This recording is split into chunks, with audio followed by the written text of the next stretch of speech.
So join us for our fourth virtual OMSI After Dark. Beyond the Bottle is a celebration of Stroller Family Estates award-winning wines. We have curated a box filled with a selection of 5 canned Oregon's favorite wines. Enjoy science demos, wine experts, entertainment, music, and more at the virtual event on Friday, December 11th.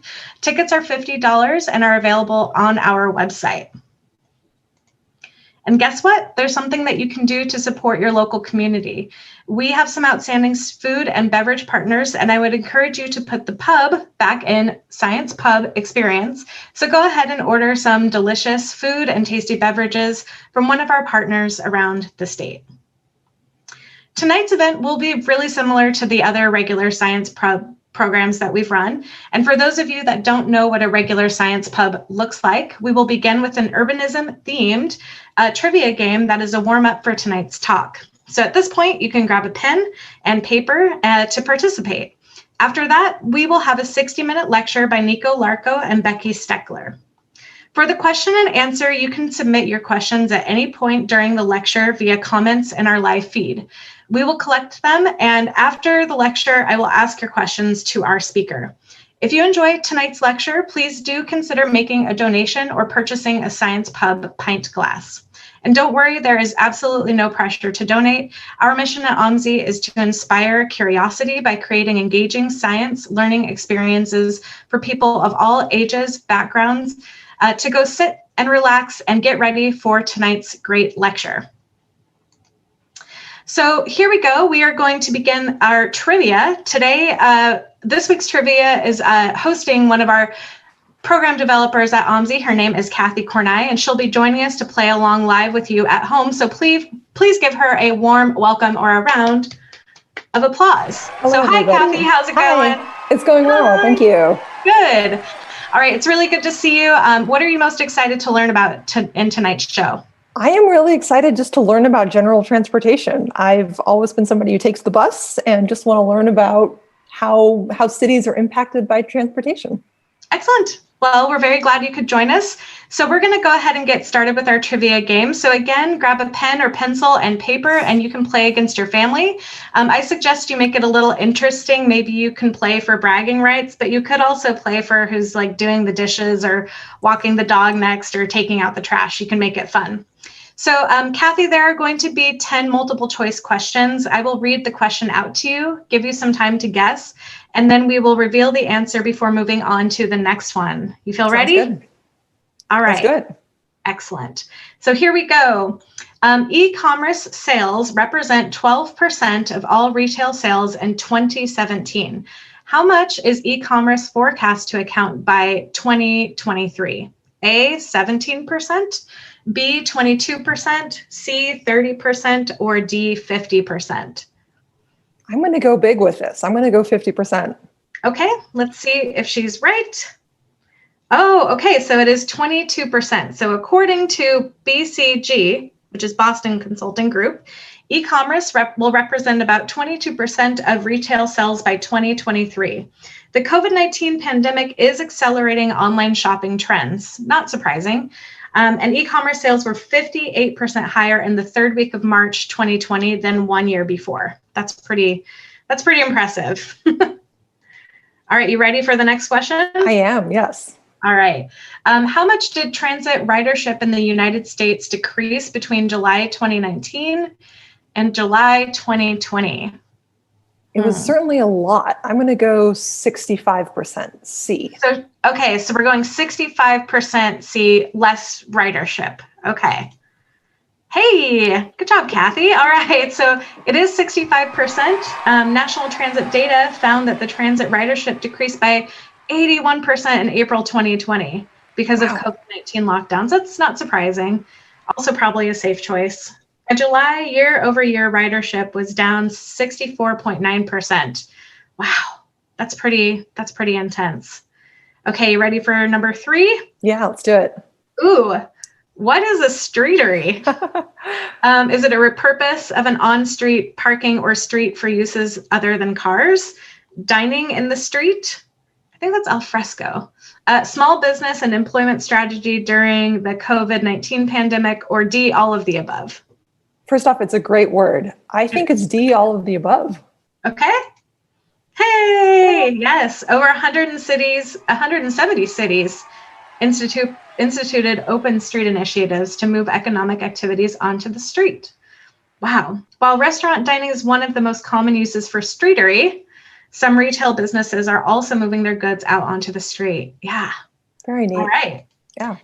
Number 4, how much is Italy subsidizing the cost of a bike, scooter, or micromobility membership as part of its COVID-19 stimulus package? I didn't even know they were doing that. That's news to me.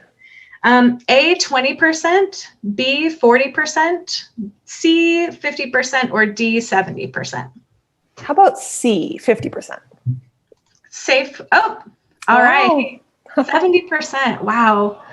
Up to 500 euros, so about 540 US dollars to encourage people to do anything else besides get in a car and drive. That's impressive.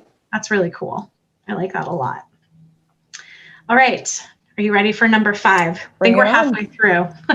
Vanderbilt University modeled how much commuting times would increase in San Francisco if people switched from taking transit to driving their car.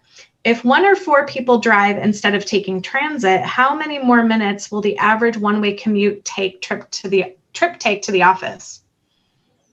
Ooh, how about 10 minutes? B. Okay, let's see here. Oh, hey. Right on. You know your transportation. If 3 in 4 riders switch from transit to cars, how long would it take the average one-way commute trip to the office take? Ooh. A, 22 minutes, B, 32 minutes, C, 42 minutes, or D, 52 minutes? I'm going to guess 32 minutes, B. 32 minutes? 42. Wow, 42. So many transportation planners look like they're worried that people are afraid of the coronavirus will start to drive instead of go back to transit.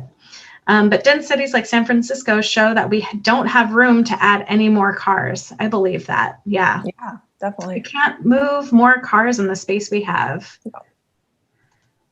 So this is double 6, I think. Is biking while Black a notable phenomenon in the transportation community? Wow. A, yes, or B, no? I'm going to go yes, and I want to hear more. Yeah. Yeah. So it's true, it is. So in 2017, the Chicago Tribune found that police ticketed bicyclists twice as much in African-American neighborhoods than in white Latino neighborhoods. Bicycling Magazine found that African-Americans were disproportionately stopped, searched, ticketed, and arrested in Oakland, California, New Orleans, Louisiana, and Washington, D.C. Wow. Unfortunate. In 2020, quarter 2, April through June 2020, which made more money? A, Uber Mobility passenger service, or B, Uber Delivery, Uber Eats? I think Uber Eats. I think we were getting a whole lot of food delivered. I think that's a safe bet. Yeah. Yeah, I think that's definitely true. It looks like people work from home a lot this year. Year over year, the passenger revenue has actually decreased 73%, while the delivery increased by 7 billion. Wow. That's amazing. 113%. Yeah. We hope you're enjoying your fire on the mountain via Uber Eats. How much do delivery apps charge to deliver a meal? Ooh, is it A, 17%, B, 30%, C, 32%, D, 41%, or E, all of the above? There's probably a range, but those C and D seem really high. But I'm going to go E. I'm going to go all the above. Okay, let's see what. Yeah. You're right. Wow. The app services charge restaurants between 17 and 40% of the order price to have the food delivered. Wow. That's a lot. Impressive. All right, here we go. Number 9. How many restaurants nationwide have closed because of the pandemic? Oh, I'm afraid of this number here. I know there's been quite a few here in Portland. A, 10,000, B, 50,000, C, 100,000, or D, 200,000? I think I'm also going to go big on this one. 200,000, D? Well, it looks like it's 100,000, still a very large number, and hopefully it will stay. I'm hoping that the numbers will go back down, but unfortunately it does look that the pandemic certainly hasn't had an impact on the restaurant economy there. And number 10, because of the e-commerce boom accelerated during the COVID-19 panic, demand for industrial land for warehouses increased from almost 12% to 15%, 20%, 30%, or 50%. How about 20%, B? Hey, good job. So not only has demand for industrial land increased by 20% in 2020, but it is anticipated that Amazon will place 1,000 smaller shipping hubs in suburban locations around the country. Wow. I wonder how much of that percentage is just Amazon. Good question. Interesting. Probably a significant fraction. I would bet so, yes. All right, so it looks like we have just come to the end of our trivia. So Kathy, I want to say thank you very much for joining us. You did an excellent job. Another round of applause for Kathy and everyone at home. Give yourself a little pat on the back. Thank you for participating, and I hope that you all had fun at home learning about urbanism. All right, Kathy, thanks so much. And now it is time to introduce our speakers. So our first speaker this evening is Becky Steckler, AICP, and she is the Program Director for Urbanism Next Center at the University of Oregon. In this role, Ms. Steckler manages and conducts technical research on the secondary impacts of emerging technologies, new mobility, e-commerce, and urban delivery and autonomous vehicles on land use, urban design, building design, transportation, and real estate, and the implications of these changes on equity, health, safety, and the economy and the environment. She's a member of the Oregon Legislative Task Force on Autonomous Vehicles that made recommendations to the Oregon Legislature on enabling legislation for autonomous vehicles and is a member of the Santa Monica 2050 Advisory Board. She has over 20 years of project management experience with a focus on land use, transportation, economic development, and strategic planning projects. Joining us as well is Nico Larco, AIA, and he is a professor of architecture and urban design at the University of Oregon, where he is the director of the Urbanism Next Center and co-director of the Sustainable Cities Institute. Urbanism Next is focused on how technological advances such as next mobility, autonomous vehicles, e-commerce, and sharing economy are changing city form and development. Professor Larco assists cities and projects with future-proofing, has run workshops and charrettes nationally and internationally on this topic, and is currently coordinating in this area with various municipal and state agencies across North America and Europe. All right, everybody, that is definitely enough from me. So thank you very much for joining us, Becky and Nico, and please take it away, Becky. Ashley, thank you so much. I really appreciate that.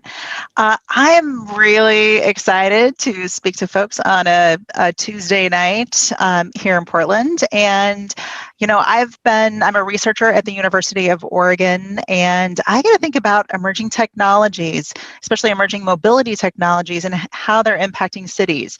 And then really, we've all been thrown kind of a curveball with the COVID-19 pandemic, which Nico's going to talk about just a little bit more.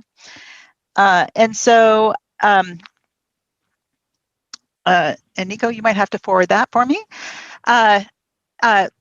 One of the things, so for about the last 4 years, I've been working at the University of Oregon, and you've probably noticed some things that have been changing in your community too. So even over the last, say, 5 to 10 years. And so, and these are all of the services that you can purchase with either your smartphone or your computer, but really it's a different way of moving goods and people. So probably roughly around 5 or so years ago, you might have seen companies like Uber and Lyft offering to give you a ride, or e-scooters like Spin and Lime coming to your cities, and now you can just order up and get a ride on one of those, or you could make a purchase, like they said, on Amazon, or on ordering from quite a few small businesses, or even your next meal. And there's been somewhere in the neighborhood of $5 to $10 billion worth of investment into autonomous vehicles. It's been a really interesting and exciting time, and especially for somebody like me. I'm a land use planner by training, and so while I find the technology fascinating, I don't necessarily need to know everything there is to know about the technology. What I'm really interested in is how are these changes going to impact my city, how they're going to impact city form and city development.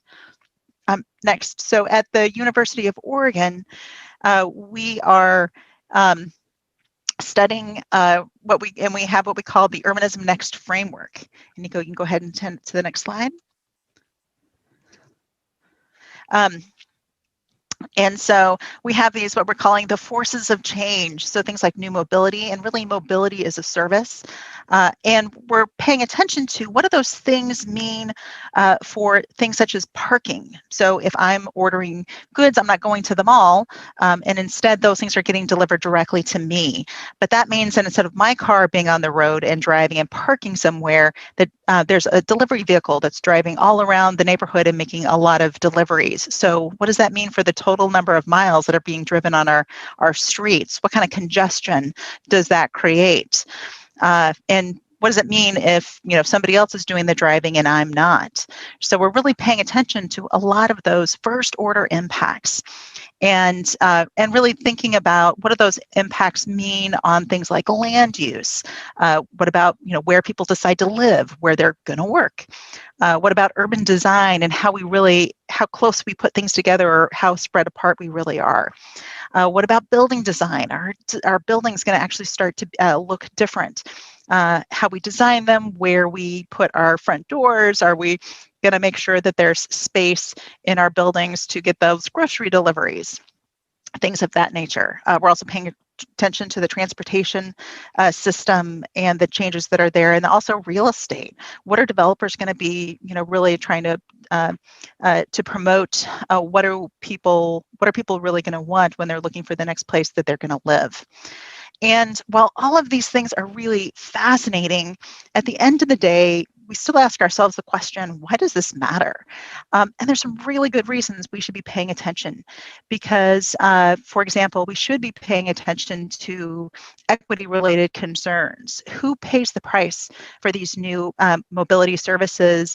And are the benefits equitably shared by everybody in a community? Or are we just providing a lot of new services and new mobility options for people who are already transportation rich? So thinking about that equity concerns is really important as well. Health and safety. If I'm not walking and instead I take an Uber or Lyft to my to go to the Timbers match, am I going to get a little less exercise? Is it going to be going to have an impact on my health? Are those autonomous vehicles really going to be safe? There's a lot of really important questions we should be asking of the technology before it comes to our communities. What about the environment and greenhouse gas emissions? Will we see a reduction or an increase? And finally, there's millions of people that work as drivers or in retail, and what's going to happen to their jobs as the technology really comes on board. So, like I said, I've got a really fun job because I get to study these things, and I got to think about the policy-related issues. What should governments do? I get to talk to people on a regular basis, whether it's virtual or in person. We get to think about the design and actually how you change things, and finally, I just get to study this. So it's really some pretty fun stuff. So next, I really want to talk more about kind of what we saw happening in our cities roughly over the last 5 years. Of course, we had the small change that happened in March, and Nico's going to talk a lot more about that.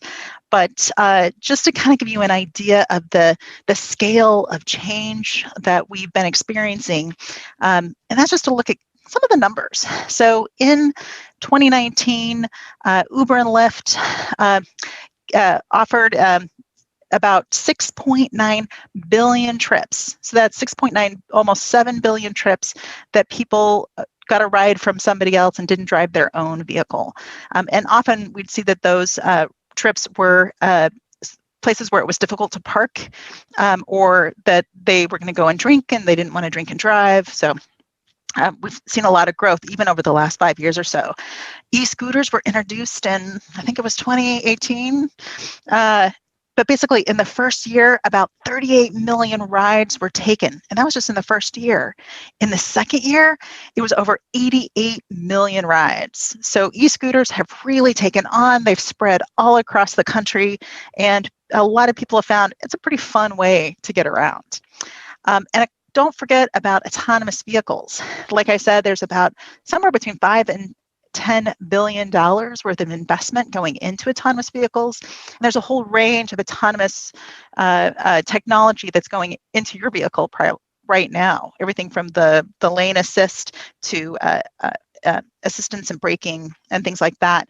But there's a number of different companies, and actually most car companies, as well as technology companies, are investing in this autonomous service. And so one of those is Waymo, which is one of the Alphabet companies that is owned by Google, or Google's Alphabet is owns Google. So it's one of those spin-off companies, and they are far and away probably the most advanced in the technology that they're doing. And they've ordered roughly 82,000 vehicles. So they're definitely thinking about that commercial deployment across communities across the United States and probably other countries as well. And of course, that's just the movement of people. So when we start to think about the movement of goods, it's really mind-blowing kind of how much that's changed just over the last 10 years. Just in 2018, over 15 billion packages were delivered in the United States. And that is about 128 packages per household, about one package delivered to every household in the country about once every 3 days. And Nico's got some new statistics about how that is changing because of the pandemic as well. It's pretty mind-boggling. And all of these changes start to mean that we're using our space in our cities in a very different way. And there's always been kind of this jostling, kind of this conflict about who's going to really be able to use it. So as scooters were deployed, were sent out onto our streets and our sidewalks across the country in places where there was no regulations or restrictions on the number of vehicles, we saw scooters just kind of all over the place. San Francisco, that happened in San Francisco, and then they actually made the companies take all the scooters back, and then they put in a program so they could manage it. So our sidewalks were getting clogged. We have places where we want to have dedicated bike lanes, but there's all the pickup and drop off. And so, there's encroachment into that space. And of course, just the sorting of packages and really taking over those parking spots as well as sidewalks. There's a lot of potential conflicts that cities are really trying to address. But there's opportunities as well. And the streeteries are probably one great example. We have more parking. Oh goodness, I'm going to forget the statistic, but it's something like, I think, roughly 3 or 4 parking spots for every car in the country. And if your car is like mine, it's been parked either in front of your house or in your garage, probably for days on end. And so we have all of these parking lots and even street parking that is often empty. And so it's this really potentially great opportunity to think about how can we either redevelop the space, because it's in some of the most, the places we all want to go to. So how can we rethink, is there a higher and better use? Can we put a restaurant out there? Can we do some retail? Can we put a park or some kind of a space that's more of a gathering space? So we're really looking at those opportunities. If we're not driving places as much, either because we're not going shopping or because we're not using our own vehicles, then we have some real excellent opportunities to think about how we can change our urban environment. And then finally, it's always a good lesson to remember that if a place is struggling already, then these technologies are not going to make it any easier to either redevelop or enliven those locations, that those are going to be still really challenging places to attract additional growth. That some of these places in our communities really are going to have a difficulty in adapting. And so there's different kinds of strategies that we should be thinking about as we are thinking about economic development opportunities and what we can do. So really thinking about the importance of place, and those amenities I think are going to continue to be important as we move on into the future. And then this was all before March of 2020. And then the pandemic happened. And with that, I'm going to hand it over to Nico. Thanks, Becky. Becky and I had a great time presenting here at OMSI. I guess it was about 2 years ago, about some of the impacts of AVs and new mobility and e-commerce. A lot of the topics that Becky's just kind of filled you in on. And then COVID happened. So, a lot of the work that we've been doing at Urbanism Next, more or less since April, we started looking at it was, so how is COVID, this thing that's, we've looked at these disruptions in cities, and now we can think of COVID as another disruption. How is COVID disrupting cities? How's it impacting all these topics that Becky was talking about before? So we actually just put out 2 reports, if any of you are interested in this, on COVID impacts, one looking at impacts across multiple sectors, and the other one looking at this thing that Becky talked about earlier, implications for the Urbanism Next framework, and we invite you to take a look at those at urbanismnext.org.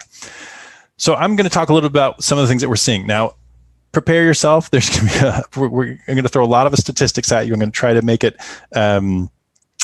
somewhat engaging, but we're trying to get a real good picture of what it is that's going on across country with COVID. And there's a lot happening. And we've kind of divided this. I'm not going to go over everything that we have in the report, but I'm going to talk about basically first impacts that we're seeing in transportation, impacts that we're seeing to retail and restaurants, and then impacts that we're seeing more generally in the economy. And then I'm going to talk about some of the impacts, that the ramifications of those things on things, as Becky was mentioning, things like land use, urban design, building design, transportation, and real estate. So let's just go through a little bit of where we're at. What's happened in the country with this shift to COVID, or what COVID has caused us to the way we're living now. In June, there was a report that showed that 42% of the U.S. labor force is working from home full time. Right, enormous shift in how we live. Some more recent data seems to suggest that that's come down a little bit, but still, we have at least like a third of the country working from home. This is a tremendous shift in how we move around cities, where we spend our time, where we spend our money, based on, most of your waking hours are at work. So this is a really big shift around the country. It's important to remember with all this that about half the people who are in the labor force actually don't even have the option to work from home. So this is people who are either essential workers, or they're people who are not technology enabled, do not have access to these technologies, that they can do the work from home, or maybe they're taking care of children, or they're taking care of someone who's sick. So even as we see this huge shift to work from home, there's a lot of people who don't even have the option to do that. With the work from home shift, I'm sure many of you might have noticed this as you've been moving around the city, there's been a tremendous drop in the amount of people who are actually doing the work trip, right? So here you can see this is a great resource that exists from Brookings that shows, up to like 40%, 46% there for San Jose, reduction in the number of work trips that you see every day. So that whole issue that we talk about all the time, pre-COVID, of the morning commute and the afternoon commute, and congestion that happens around then, we're seeing huge drops in the number of people who are making those trips. And a big question is, will that stick around? Will that continue? And we're going to talk a little bit more about that a little bit later on.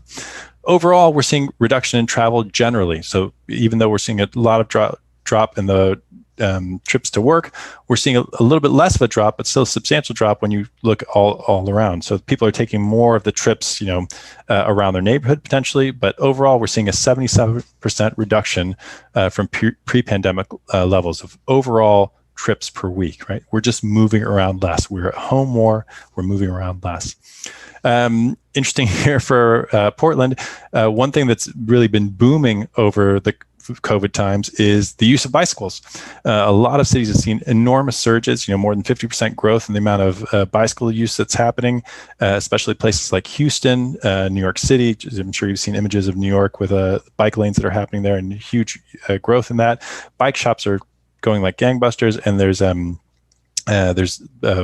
actually a shortage of bicycles right now.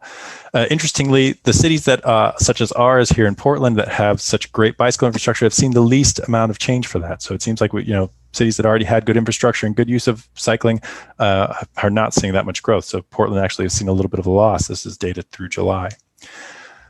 Painfully, we've seen a huge drop in transit use. So this is mostly because people are concerned, rightfully concerned, to be together in transit. In public public transportation they don't want to get sick, and so therefore people are just avoiding transit altogether. So right now, this is from New York City from a few weeks back, 27% use of pre-pandemic levels. TriMet is in almost exactly the same place, a third of what we were doing before. A big question here is, will this continue, and what's going to be the long-term ramifications of that? If it turns out that transit is really, loses a tremendous amount of funding and we can't help that out, we can't support that, then they will have to be cutting service. And, as you know, the more service you cut and the more frequency that you cut in transit, the less people are using it. So this could be, many people worry about a downward spiral with transit use. Hold on here. There we go. Okay. Rideshare. So TNC is a transportation network companies. This is like Uber and Lyft. Once again, saw a precipitous drop. And there was some questions about this early on in the beginning of the pub talk. We're seeing about 32% of where we were before the pandemic. So just, again, people don't want to be in a shared vehicle. They're not sure about, if it's safe to do that. And so we've seen huge drops in the amount that's happening. E-scooters, same kind of problems. A number of different places that actually either suspended or completely pulled out of both bike share and scooters around the country. Again, people are not moving around as much and they're not interested in sharing. We are seeing the boon time right now is really in e-commerce. I've seen a couple of statistics that say that we've more or less done 5 or 6 years worth of growth in e-commerce. What was expected in 5 or 6 years, we've done in the last 5 or 6 months. And as some of the statistics that just come out this last week, we're looking around 60% increase from where we were a year ago. Huge growth across the board in e-commerce. I can attest to it just from when I work from my house, just looking out on the street, the amount of times that we see, a FedEx or Amazon truck going by and delivering. It's just large amounts of growth in that industry across all different sectors of that industry. So a lot more growth in grocery store, for instance, delivery, a lot of growth in things that already existed with technologies and other commodities. Also, we're seeing this enormous boom in good and meal delivery. So your Uber Eats, your Postmates, your DoorDash are seeing more than 100% growth with the pandemic. Not surprising. People, that industry was already growing. You can see, in the last 2 years, almost 100% growth, and then growing again after that, another 100%. So huge amounts of increase in this. At the same time, as we're seeing more e-commerce, as we're seeing more of this goods and meals delivery, we're seeing a lot of hurt in a lot of businesses. This from the National Restaurant Association in July. They were estimating that 100,000 restaurants and bars are permanently closing due to COVID. 100,000, right?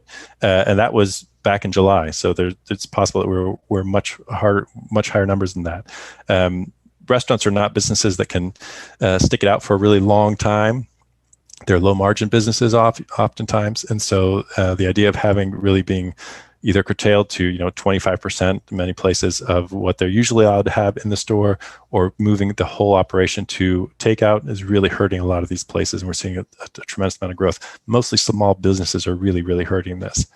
And the trend that we were already seeing, which is the closing of brick and mortar stores around the country, is just accelerating. So, before the pandemic, we were at 9% vacancy rates in the U.S. for retail, and now we're at 20%. More than double the amount of vacancy. So, a lot of places stores are closing down, they're pulling out, and this is affecting us across the country. And relatedly, we're also seeing a lot of small business closings. So here you can see that, again, this is data from Brookings Institute, where you're seeing about a third, in some cities, a quarter to a third of small businesses are actually closed because of the pandemic. This is data from August. My guess is with the next wave of lockdowns that we're living through right now, and who knows how December and January go for us, but if we really hope that we're going to get to some kind of recovery and vaccine, hopefully by next summer, there's a lot of months that people need to survive through this. So that's kind of a snapshot of some of the things that are happening, we'll say, like the primary influences of COVID. And then what we really work on is to think about Well, how are those things affecting things such as land use, urban design, building design, transportation, and real estate? And so I'm going to go through some of those things right now. So this is the Urbanism Next framework that you can find at urbanismnext.org if you're interested, where we've looked at all these different implications based on new mobility, e-commerce, and autonomous vehicles. And now we've expanded that to be on COVID. So if you look at these things, I'm just going to go through some of these, not all of them, but if you're interested, the reports really go through this much more carefully. So what kind of impacts are we seeing? In terms of land use, there's been a tremendous number of store closings that have happened. As I mentioned the 100,000 bars and restaurants. 7,500 is what we call like national stores that have closed. It is on path to have 2020 be the most store closings in history. And I should mention that the second and third most happened last year and 3 years ago. So we were already in a period of a whole lot of store closings happening. The shift to e-commerce definitely existing. This has only accelerated that. And a big question for cities is, do we need as much retail space as we have right now? Do we need to change the way we do zoning, and do we need to maybe shift the organization of how our cities work? A really large question that many people are asking themselves right now in the real estate world is, do we need less office space, right? There's been, as we know, we're working from home right now. Most places have not terminated their leases, and the really large question is, when will this all end? If this was to continue on, if it turns out that next summer is when we have the vaccines and and we have more therapeutics, chances are we're not going to see a huge hit to the office market. But if that's not the case, then many offices, many places that have been paying rent for 12 months, come next March, might say, well, maybe we don't need to continue to do this, or maybe we're going to have some people who continue to work from home and we don't need as much space. So that's a really big question for cities, which is both, what do we do with those buildings if they're empty, and from the city side, what happens when we lose all our taxes from this? Another enormous issue with land use is warehousing and industrial space. So warehousing has been the one bright spot in all of the e-commerce, I'd say, warehousing are the one bright spots in impacts of COVID. Warehousing before COVID was about 12% of the overall industrial leasing, so land warehouses that exist throughout the city. That's gone up to 20%, almost doubled. Right, the amount of industrial land that now is looking at warehousing. And the interesting thing is that it's not just the warehousing that existed, we'll say like 10, maybe even 5 years ago, which we had these large distribution centers, these fulfillment centers, Amazon centers at the edges of towns. Now we're seeing many more of these things happening right in your neighborhood, because of the shift from Amazon wanting to do, from 1 day delivery to 2 hour delivery to 1 hour delivery. That means that those goods need to be closer to you. And what that means is we've had more and more warehouses being organized in suburban neighborhoods. So you can see a plan that Amazon has to put 1,000 of these in this coming year. Think about how that changes the feel of your neighborhood. To have a large warehouse there, more trucks going back and forth. This is really different than, let's say, what we used to go to the store and how that felt. In terms of urban design, one of the really large questions, lots of discussions about this right now has been, will there be a shift from urban areas to suburban areas? If it turns out, as it's been, that we cannot, we continue not to be able to live in urban area or have the interactions that we love in urban areas, all the things we do, going to restaurants, going to bars, seeing people, going to public space, going to shows, all these things. If we can't do that, then will people just decide it's better to live in suburban or even rural areas and move out and have more land?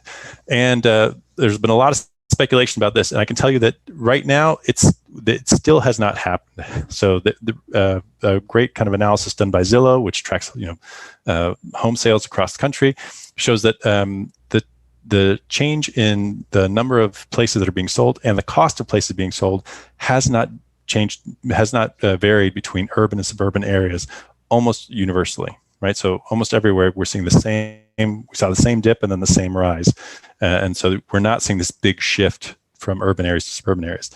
The one exception, I should say, the two exceptions are actually San Francisco and New York. So both San Francisco and New York, and many of the articles that you might have seen about this, people emptying cities and running away to the suburbs or to like certain, kind of boutique communities. That is true for those two cities, and mostly those are the highest cost cities in the country. And what's happened is people who are living in those cities have decided that the extremely high cost of living in those cities does not make sense when you don't have the city to be able to use. And so we are seeing an excess in those. Again, but for most of the country, that is not the case. One really interesting shift, which kind of continues a trend that we've been seeing for the last decade and a half, is the shift from urban cores to neighborhood centers. So the idea is that whereas the central city, the main urban core, has been the main driver, the main attraction, there's been a shift to more and more activity happening around neighborhood centers, these smaller centers which are maybe more walkable, a lot more housing around them, much smaller scale. And as we think about the future, during and then post-COVID, is if people continue to work from home for a while during COVID, but then even post-COVID, there's many surveys that show that a whole lot of people, the majority of people are interested in working from home maybe 2 or 3 days a week, if not every day. And if that happens, well, then you're going to want certain amenities near your home. You're going to want, some restaurants. You're going to want cafes. You're going to want places you can buy some of the supplies that you might normally do in some of the errands you might normally do downtown. And if that continues, it's very possible that we're going to see this big growth of neighborhood centers, a whole lot more interest in making sure that those places are walkable and friendly and have a range of amenities, and that there's really fun and exciting activities happening there. I think of, for instance, we live near the Hollywood district, and you could see the Hollywood district really becoming a much larger draw if there's more and more people who are working around it, spending their whole day there every day. One wonderful thing that's happened, and this is the streeteries idea that we saw earlier and that Becky talked about as well, is that we've started to think of streets as places again. Streets are not only places for cars to go through, but they're places for people to be. So the whole boost in the streeteries, taking over the vehicular space, the car space, to be able to have people walking, interacting, eating, that has been a wonderful shift. And what's really interesting is many of these things that have happened, happened overnight, even though for their ideas that might have been existed in a lot of cities, but the difficulty of getting those things, the regulations to that changed and allowing people to do that almost evaporated overnight. There's a huge willingness for people to do this. And for instance, New York did a ton of this, and actually just recently, a couple of weeks ago, approved it all the way through the winter. So we're hoping that this is a trend that actually sticks around and that we see much more activity within streets that's not just about cars. Bikes are also, as I mentioned, have taken off, and that has led to shifts in the city. So a number of cities across the country have actually started to create these temporary bike lanes to do a lot of the work that many of us who work in the bike ped community have been advocating for a long time, creating protected cycle areas so that people can get around safely and comfortably. And we're seeing a really quick shift to those things happening. When we think about building design, one of the really large questions, which already architects have been scratching their heads about for, I'd say, the last decade, is what do you do with all those packages? Becky talked about those, tremendous number, 15 billion packages delivered in 2018. Add 60% of that, and that's where we are today. In buildings, not single-family homes, but even single-family homes, like where do we put all those packages that come in, especially in multifamily buildings? So rethinking how we do building design to incorporate spaces that allow these things to come in and not just flood and overwhelm our lobby areas is going to be an interesting shift in how we do building design. In terms of transportation, Becky talked about this a little bit. How much parking are we going to need? For any of you who were part of the pub talk that we did a couple of years back, a really large question is, with autonomous vehicles, with even Uber and Lyft, you don't need as much parking anymore, right? Because if you take an autonomous vehicle, a self-driving car, or if you take Uber, it drops you off and then it goes and does something else. You need to store your vehicle right there. So the question is, with the future that we're looking at, during and post-COVID, how much parking do we really need? Well, people aren't traveling a lot right now, which is fantastic, which has let a lot of parking lots empty and have been repurposed, as Becky had mentioned, to all sorts of areas that we can actually use. Restaurants, bars have kind of opened up in these areas. The large question is, what's going to happen post-COVID? So if transit's really hurt, and now we've switched to, and even ride hailing, Uber, we use less of that because we're worried about illnesses, and we are all driving our own vehicles, that would be a huge, especially for the Portland area, would be a tremendous shift, tons more congestion and tons more need for parking. So it's a really open question of which direction we're going to go. Part of that will depend on how we support transit and how comfortable we feel in being in shared spaces, and then also what kind of funding exists for transit overall. Vehicle ownership, saw an enormous dip at the beginning of the pandemic, big drop in vehicle sales, and that has recovered, but then somewhat plateaued. So it's stayed somewhat level since the middle of the summer. So and that's below where we were previously. So a big question is, will we now want to own more cars if we're not traveling as much, or will we own less cars just because the economy is hurting and people can't buy them? That is still a question that's very much out in the open. Finally, with real estate issues, will we see reduced land value with reduced demand? If we have, for instance, in downtown, less need for office buildings, if we have less need for all that retail space that we were talking about, will the cost of land actually drop because of that reduced demand? We are right now, we don't know that yet. We don't know what direction it's going to go, mostly because no one knows what the price of a property is right now. There's so little amount of deals that are happening, and so much speculation in terms of what could happen in the future, that this is a really difficult thing to figure out just yet. One of the things that has happened is that there's less opportunity for projects to actually happen because many people are just sitting on their money, right? So large investors that put money into make large projects happen are reducing the volume of investment that they're doing. 37% fall that we saw, that was in August compared to the year before.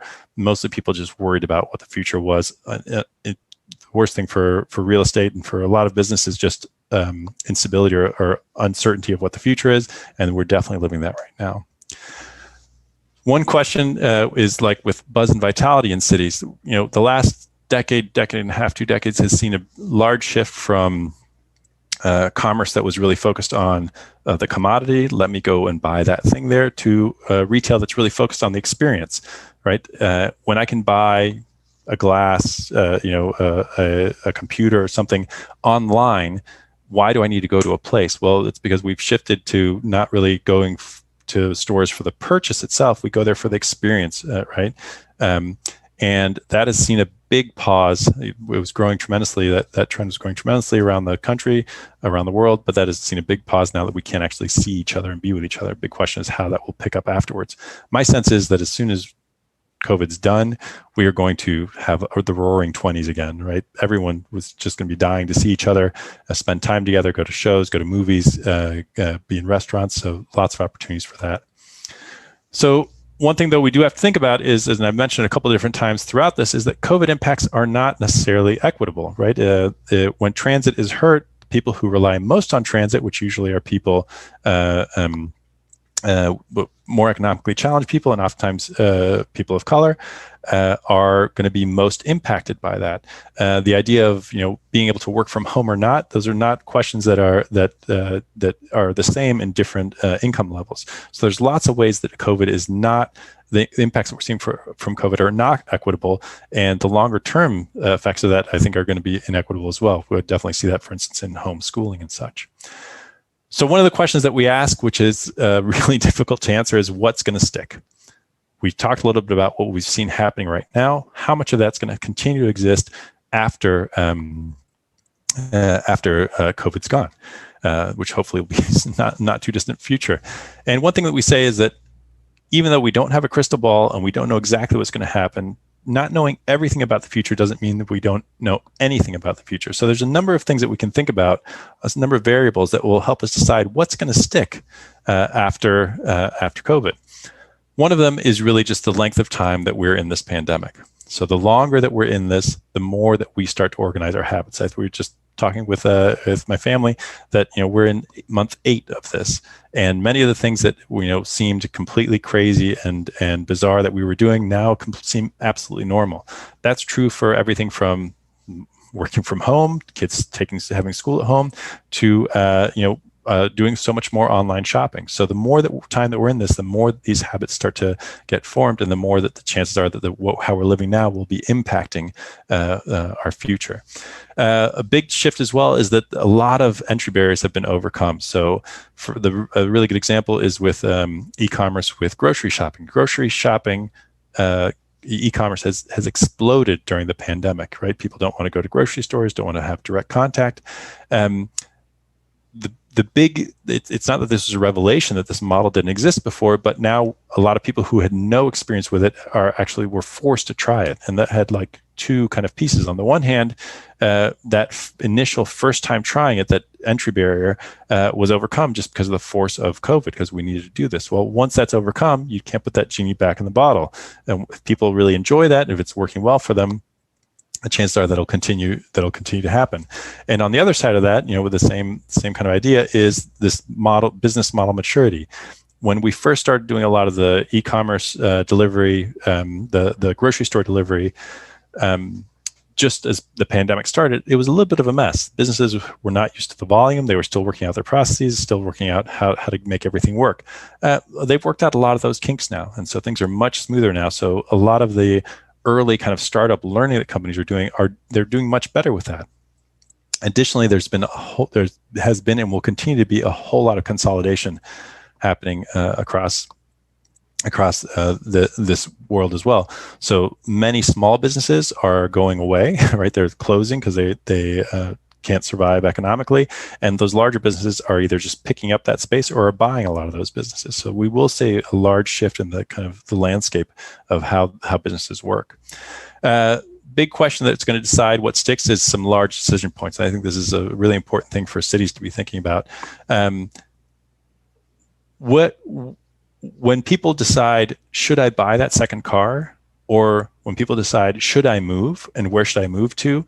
If they do that with COVID in mind, it will be very different.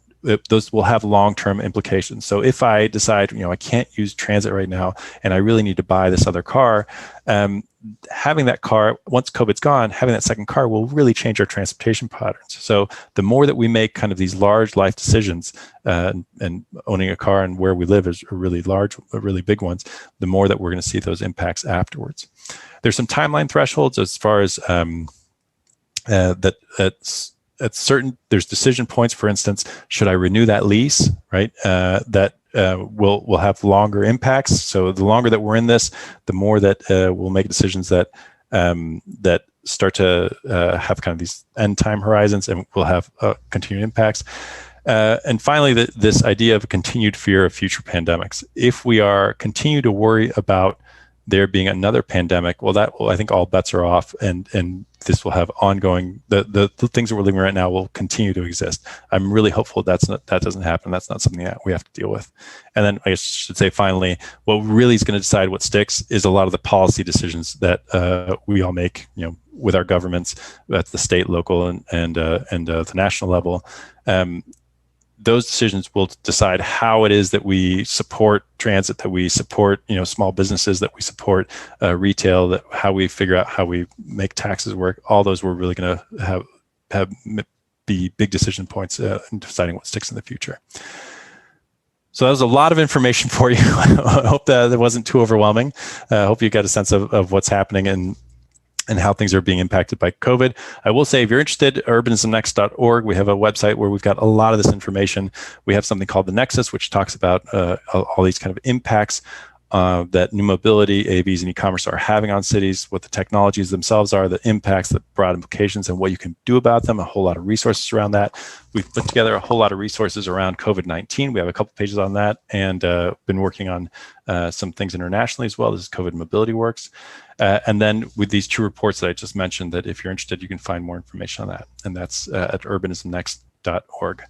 And with that, I will say that I can stop sharing it and we can have a conversation. We'd love to hear people's questions. All right, wonderful. So thank you for that great lecture. We really appreciate it. We do have quite a few questions. So, but before I do ask them, I do want to say, if you are watching on YouTube, we do apologize that the comments are not turned on. We will try to fix that for next time. But right now, looks like one of our first questions coming in had to do with one of the trivia questions. It looks like Uber versus Uber Eats. I think they wanted to clarify if it made more money or lost money. I don't know if I know the exact answer. I don't know if anyone knows the exact answer to that. So I think Uber is still losing money, but I think something like 2/3 of its actual revenues shifted to all be Uber Eats. So that's just right. Enormous growth of Uber Eats. So if you look at it used to be that Uber was, moving people was the vast majority of their business, and that has shrunk tremendously. But then Uber Eats has completely taken over. Mm-hmm. Yeah. Okay. And it looks like, let's see, one person's interested about downtown Portland and its likelihood of recovering and how quickly that will take place. Do you think it will recover quickly, or do you think that it will take several years? Becky, you want to answer that?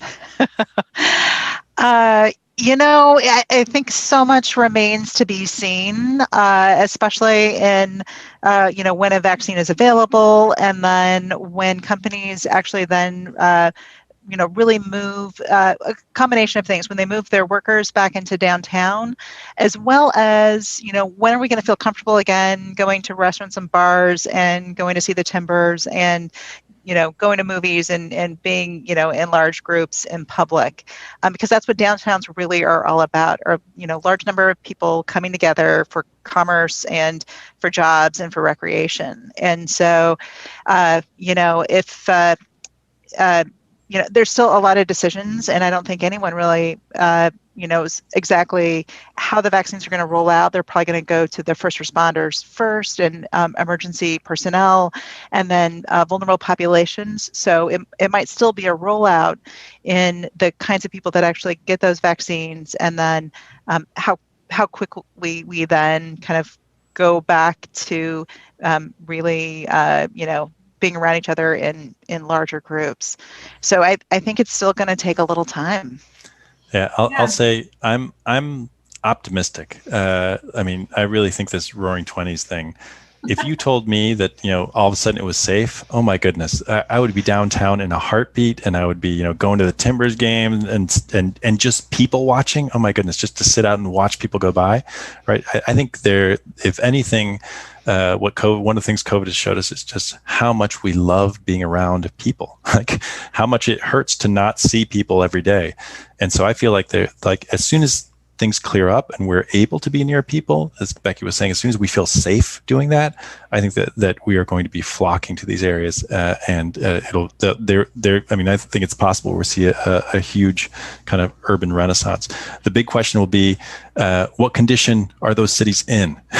Right. So if it turns out that city budgets are really decimated, if we can't have services because of that, that will be a really painful piece. And this is like a really important moment, I think. I hope most everyone listening voted, but making sure that we have good leadership both locally and nationally to make sure that we make sure cities are well supported will be really important.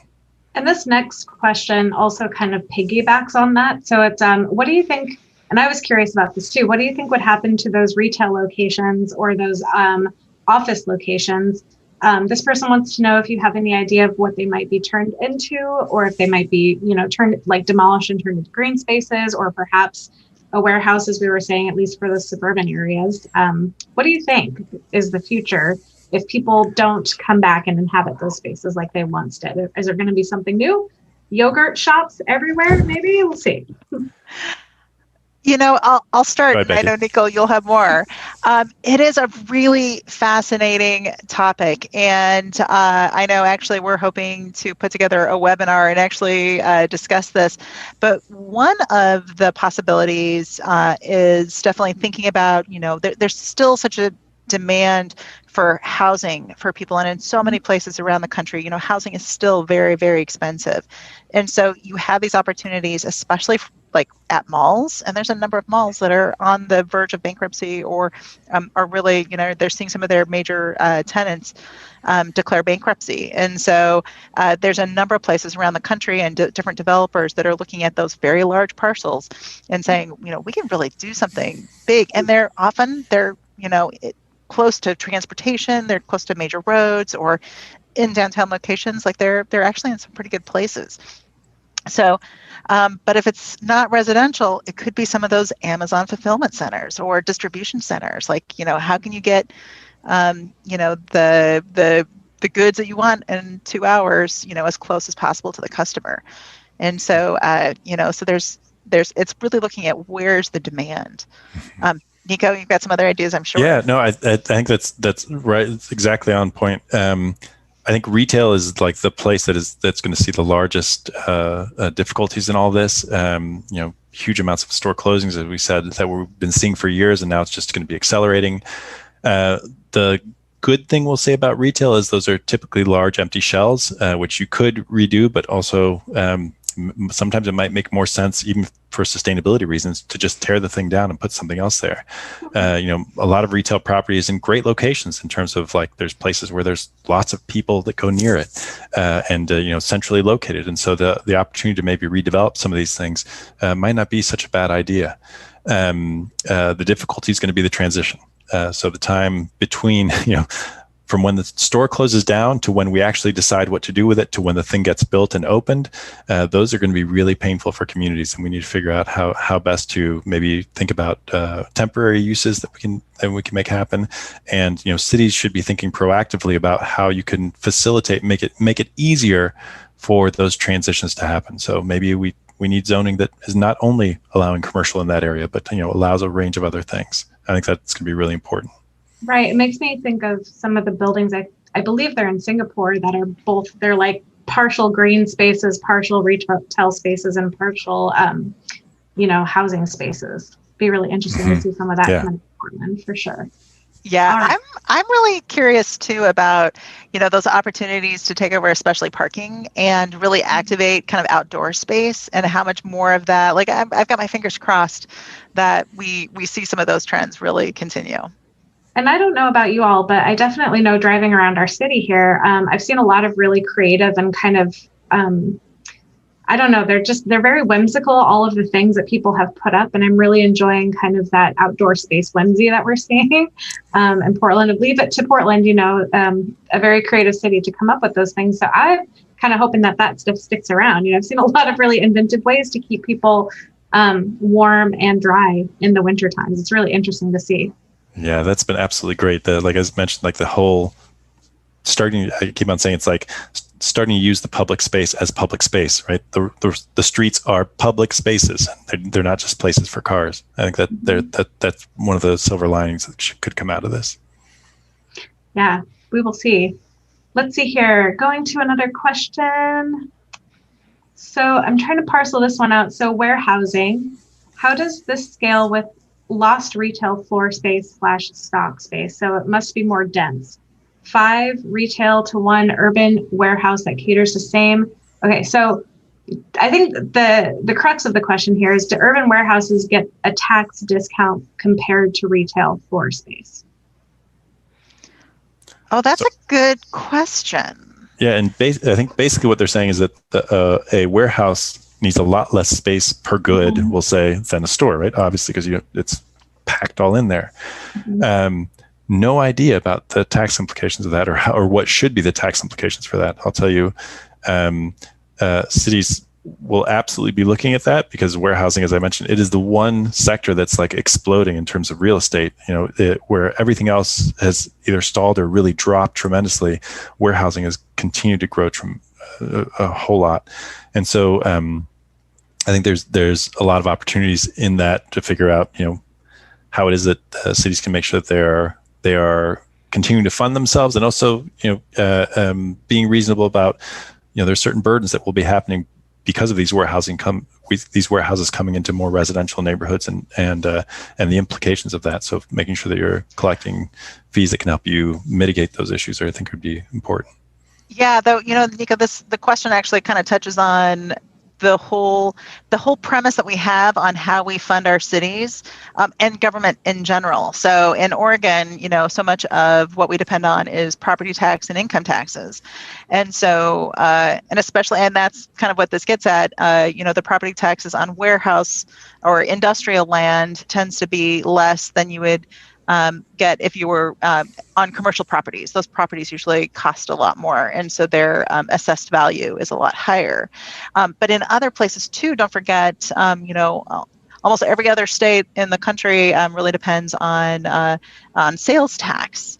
And so there's been a lot of, and this is definitely an area I'm not an expert on, but a lot of upheaval around, are you purchasing in the city? And if you actually, if that sales tax of that city is assessed, and there's some real changes when you're ordering these things online, like which jurisdiction actually gets to collect that sales tax. And so I think we're going to continue to see some real kind of upheavals just in the purchase of goods. And that's not even to mention what happens, and especially as fewer people were driving to places where you have to pay for parking, like in downtowns and in parking structures, and all that revenue that is paying basically the bonds or the mortgages that help to build those structures. And so we're going to continue to see some real upheaval in how local government, state government, really are paying for the services that they provide. And already, gosh, I've heard, some crazy statistics around the number of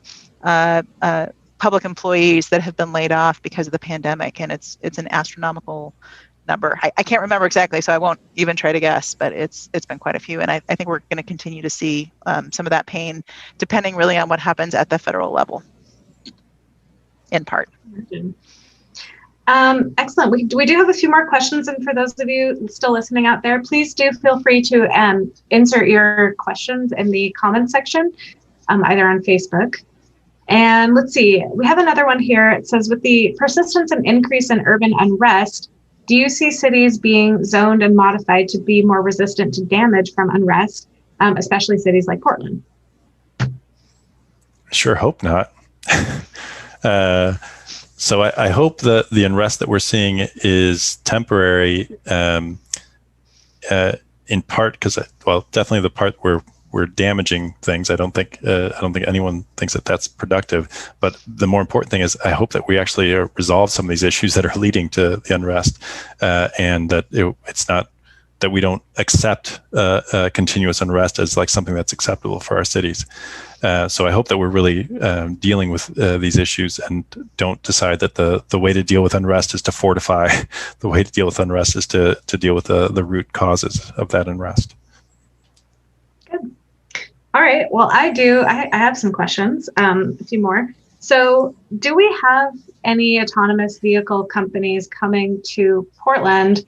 And then also, when we talk about autonomous vehicles, are drones also included in that? And are drones part of the future that you envision for Portland? Becky, do you want to take that? Sure. So, the vast majority of the autonomous vehicle testing and development is happening in places like Michigan, and where you have Ford and Chevrolet and GM Cruise, where cars are have been traditionally developed and built, as well as in Silicon Valley down in California, and so where you've got Google and Uber, Waymo, and so many technology companies. Those are kind of the two hubs. And Arizona. Absolutely. And the other part of it, so it's where the technology is actually being developed. I would put Pittsburgh in that list as well, because so much of the robotics development has been at Carnegie Mellon University. But then you also want to think about where you're going to test and where the conditions really good for that. And it turns out Arizona is a great place because they've got big wide streets. The weather's fairly good. They don't have a lot of snow. They don't have a lot of rain. And they have a government structure that says, come on in and test, and we're not going to get in your way.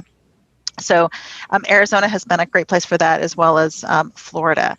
And so we're a little less likely, we probably won't be the front runners for deployment in Oregon per se, though we do have Daimler, so some of the larger freight, and I believe that there is interest to to do some additional testing. And we are probably more likely to see some of the freight and long haul trucking as being some of the first places that are likely to come down. It's just those environments are a little bit more predictable than our crazy urban streets.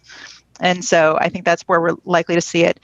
And that's, of course, for the larger vehicles. But there's been a whole bunch of testing and deployment, especially what we affectionately call like urban delivery robots or drones. So those are ones that are on the sidewalk, almost like little coolers going down the street, and so or on the sidewalk.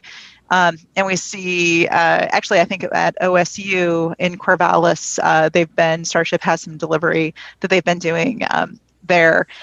They really like, they need to have kind of a density of things to pick up and density of people to deliver to. And so universities have been very popular for that, downtown areas, places like that. So I think we'll probably see those drones.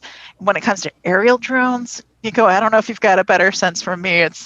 I can barely handle like what's going on the ground, much less what's going on in the air. With aerial drones, it's not something we track tremendously, but I'm not a huge fan. I'll tell you, the biggest issue is that there's a lot of concerns in terms of privacy, in terms of safety, and just in terms of the noise and the nuisance of it. It seems like the idea that you can have these aerial drones that are delivering all over the place within cities is really difficult to imagine that it's going to happen at any time in the near future. Again, the privacy and the noise, I don't think any of us want the sound of those things all around us all the time. So I see limited, I don't see a huge application for those things, kind of, as Amazon delivering a lot of things, even though there's been a lot of chatter about that and a lot of patents and such. The terrestrial drones, the bots, the robots that kind of exist on the street, I think we're going to be seeing more and more of that. Absolutely. Yeah, I have seen, there's definitely a lot of companies and individuals that are doing research on the aerial drones. And I saw some great presentations about a year ago with a professor that, and his payload was like, how many Cheez-Its can you deliver with your aerial drone? So some pretty creative folks as well. So I have a plan for a ice cream drone. Get it? Or like taco copter. Delivers all your favorite foods. One of the things I was wondering too is, I've been in other cities where they have just like proper promenades where it's just completely blocked off. Do you think that, and I don't even know if we have anything like that here in the city, or do you think that we'll start to see that kind of opening up more as the pandemic continues and eases up? What do you think? God, I would love it if that happened. So the idea of these streets that are, kind of either mostly or primarily pedestrian streets that, bring a lot of activity to them and have a lot of intensity, it would be great to have that. You need a certain amount of density of activity to make that happen. We have a few of them in Portland, not too many that are super active. So there's a street like that exists in the Pearl District, also in South Waterfront has a street like that, but we don't have a whole lot of activity happening in those yet. It's possible, though, that, so if we think about huge closing of restaurants and huge closing of stores, for any of you who are entrepreneurial, as soon as the economy recovers, as soon as COVID's gone, there's going to be a large demand for large opportunity to create new stores, to create new kind of ideas for businesses, for restaurants. And it would be great if we aligned those, along some streets that had, a whole lot of activity and maybe not as much cars.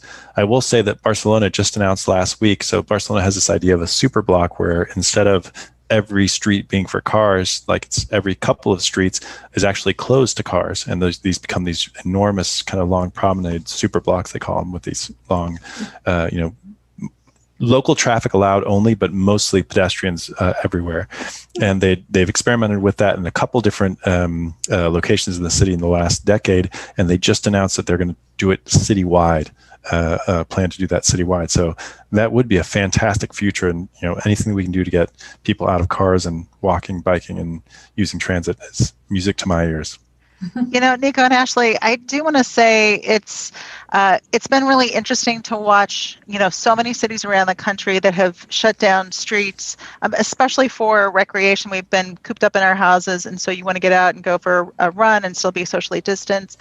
But it also has really shown a light on so many places in our communities that aren't even safe to walk, or don't even have sidewalks, or it's not safe to, get from your home to to your transit stop or to the grocery store. And unfortunately, so many of these places are in lower income neighborhoods, or where there are more people of color. And so there's a real need to invest in some of just the basic infrastructure so that we can all walk and bike and be able to move in a way that is safe. And you're not worried about your kids like having to walk to school, that that they're going to get there safely because the streets are already safe. And so do you want to talk about Oakland, Becky? Yeah. So one really great example was the city of Oakland, and they had created some slow streets, as they called it, to really encourage the recreational use. And of course, all of this happened over the summer, where there was also a lot of just kind of the racial unrest, and really highlighting how our communities are inequitable, and how systemic racism has been really literally built into our system, and how our cities are designed. And definitely in the city of Oakland, they were listening. They were doing things, and this is what a lot of cities did. And actually, I think there's some really good stuff in this, where they were experimenting. How can we do things quickly, but then also learn from it. And so as they were listening to their community, and definitely their communities of color were like, we've been asking for, I don't need to go for a jog necessarily. I need to safely be able to walk to the grocery store, or I need to get somewhere safely. And so, the city had some hard conversations, and they listened, and they then really thought about how they could make sure that the essential streets were safe for their residents. And they changed their program in those neighborhoods, and really tried to respond and listen to what those community members were saying, and try to really make their streets safer. So, and I think that's the kind of, listening and response that we, that stops the kind of violence that we've been seeing, and really hopefully is the step in the right direction to address some of this systemic racism and that we've seen in our communities. Mm-hmm. Thank you. And perhaps even going along with that, in terms of transportation and accessibility and equity, when it comes to taking Ubers versus owning a car versus the cost of public transportation, what do you see being the future of, I suppose, affordability of transportation as we move forward and people do start moving around more? I know that sometimes transportation, many times transportation can be a barrier to getting a nicer quality life for oneself. So I wonder what the future of transportation will be here in Portland. Do you want me to take that, Becky, or do you want to talk about that? You can go ahead. So affordability is an enormous question as we think about things like autonomous vehicles and new mobility. So everything from scooters to bike share to Uber. Transportation generally is a low margin business. It's not that people are making a ton of money on transportation. I think one of the interesting things that we were seeing it before COVID, and now COVID has just accelerated it, is that some of the things that we're actually helping, we'll say, on the sustainability front and on the kind of efficient use of the city front, things like scooters, actually were great programs, but they're not necessarily equitable in how they're not necessarily affordable, right? So a scooter's not the cheapest thing ever. And so one of the questions that we had, that we've been talking about with cities, and cities have been asking themselves is, how do we promote these things to make sure that everyone has access to them? How do we make sure that there's still a model for the business overall that's profitable, but we're also serving, the harder to serve areas within cities, or, the more vulnerable communities. And I think, Portland has been hats off, kudos to the city of Portland for some of the work they did around scooters, for instance, where when they created the scooter pilots, they've gone through 2 phases of pilots. They said, come on in, we'd love to have you here. Here's some rules. Oh, and here's all these equity outcomes that you have to help us achieve. So you need to, programs for people who are unbanked. You need to figure out how certain areas of our city, which are arguably would be less profitable, you need to make sure you're still serving those areas. And so I think it's a really good example of how city policy can help make sure that we maintain some of these equitable outcomes that we want. That said, some of these things might not be fantastic in terms of equity. So as we were mentioning just briefly, we talked a lot more about this when we talked 2 years ago in the Science Pub. But autonomous vehicles, self-driving cars really are, and Uber and Lyft, it's all projected to really reduce the number of people who are using transit. Right, so you're taking away some of the choice riders that are using transit. Well, that leaves a whole lot of people who rely on transit every day with much less service, right, which is a really inequitable outcome. So I think we need to think broadly about how to deal with this, and I think that this is a really important role for governance, making sure that we've got good governance and make sure that we maintain the equitable outcomes that we want to have as a community. Yeah, I don't know if you've been watching too. Paris, the mayor of Paris has really been focusing on the 15-minute cities. Like, how can you put, where people live and where they need to go, closer to each other? And maybe they copied it from Portland during their last, update of their comprehensive plan, where they were looking at 20-minute cities. Who came first? I'm not exactly sure, but it's a great idea. And I think, a lot of cities are really thinking about, how can we make the system efficient and make it easy to access what you really need, and also make it enjoyable too, make you want to do it by different ways. I've always been jealous. Nico got to spend some time in the Netherlands, and all the biking that he talked about doing. And, of course, we've seen a lot of pictures. And I think, Portland's really done a lot in trying to make, those walking, biking, and taking transit, some of the best things that we can do probably for the planet and for our own health, really enjoyable and wonderful to do. That's actually a really good segue. So we have somebody, an urban planner, chiming in from New Jersey, and they're interested in what are some of Portland's key environmental obstacles for development and future of climate change. Say that again. So what are some of Portland's key environmental obstacles for development, and it says, and future climate change? So how do we overcome climate change?